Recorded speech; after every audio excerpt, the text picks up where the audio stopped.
who run a business understand there was a whole lot of sweat. There was a whole lot of fear. There was a whole lot of sleepless nights and a lot of hard work that got you there. And that's no different than with us at Metamorphasis Powerhouse Company. So I started Meeting while I was in college, and not knowing everything there was to know about what it takes to run a nonprofit successfully.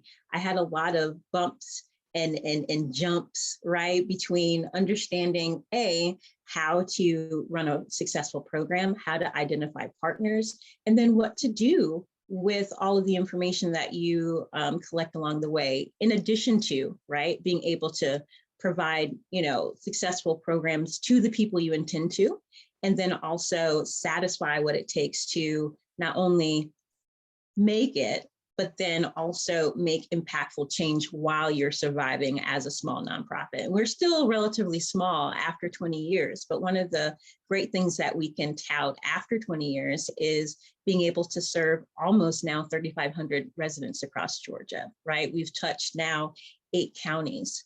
I look around and I say thank you, because we've had over 160 volunteers that allow for us to really be impactful in the lives of children, whether it's in our literacy program, introducing them to foundations of STEM, or if it's our volunteers that are helping us really look at the data and make sense of that, so that we're able to really make informed choices for what our future will look like. And all of that came as a result of learning along the way, being coachable along the way, and then looking at where we were trying to go and having actual ways to measure whether we were being successful. I'm a data person.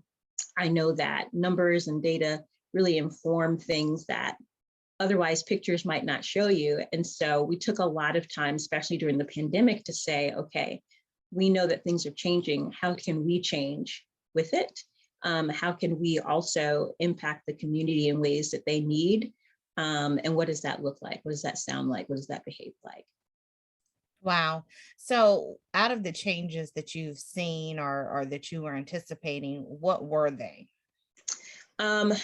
Before the pandemic, we already knew that there was a huge gap in learning loss, right? We knew that with students, typically there's almost a 40 to 6% deficit, especially around reading, science, and math, that happens right in the summer months.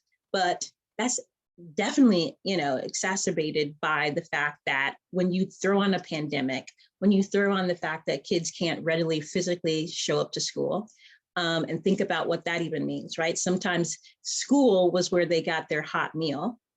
And you throw in the fact that now they don't have necessarily access to the internet or devices, or, someone's not there to, confidently help them with their schoolwork if they're patching in online or not.